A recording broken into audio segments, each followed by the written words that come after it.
സംസ്ഥാനത്ത് ചൂട് കുറയുന്നു. പാലക്കാട്, കോഴിക്കോട് ജില്ലകളിലെ ഉഷ്ണതരംഗ മുന്നറിയിപ്പ് പിൻവലിച്ചു. തിങ്കളാഴ്ച വരെ ഉയർന്ന താപനില തുടരും. കേരള, കർണാടക, ലക്ഷദ്വീപ് തീരങ്ങളിൽ മത്സ്യബന്ധനത്തിന് തടസ്സമില്ലെന്നും കേന്ദ്ര കാലാവസ്ഥാ വകുപ്പ് അറിയിച്ചു.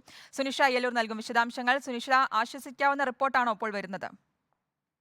ശ്രുതി, തീർച്ചയായും പൂർണ്ണമായും ആശ്വസിക്കാൻ അല്ലെങ്കിൽ പോലും ഉഷ്ണതരംഗ സാധ്യത പിൻവലിക്കുന്നു എന്നതോടുകൂടി തന്നെ കൂടുതൽ ഭീതി ഒഴിയുന്നു എന്നത് തന്നെയാണ് മനസ്സിലാക്കുന്നത്. ഏതായാലും നിലവിൽ നേരത്തെ ഉണ്ടായിരുന്ന ഉഷ്ണതരംഗ സാധ്യത മുന്നറിയിപ്പ് നിലവിൽ നൽകിയിട്ടില്ല. പകരം 2 ദിവസം കൂടി ഉയർന്ന താപനില മുന്നറിയിപ്പ് ഉണ്ടാകുമെന്നൊരു മുന്നറിയിപ്പ് തന്നെയാണ് കേന്ദ്ര കാലാവസ്ഥാ വകുപ്പ് നൽകുന്നത്.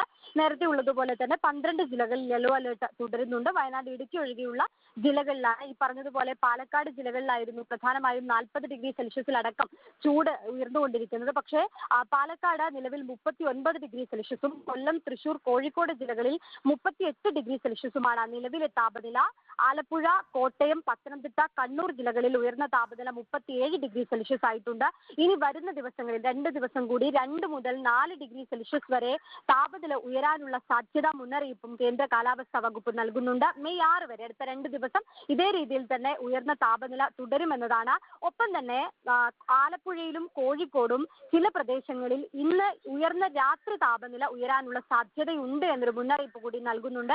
ഒപ്പം ശ്രുതി, മത്സ്യബന്ധനത്തിന് നിലവിൽ തടസ്സമില്ല എന്നതും ആശ്വാസകരമാകുന്നുണ്ട്. കാരണം നേരത്തെ കടലാക്രമണത്തിന് സാധ്യതയുണ്ട്, ഉയർന്ന തിരമാലയ്ക്ക് സാധ്യതയുണ്ട് എന്നൊരു മുന്നറിയിപ്പ് ഉണ്ടായിരുന്നു. ഏതായാലും നിലവിൽ ഈ കേരള, കർണാടക, ലക്ഷദ്വീപ് തീരങ്ങളിൽ മത്സ്യബന്ധനത്തിന് വിലക്ക് ഏർപ്പെടുത്തിയിട്ടില്ല.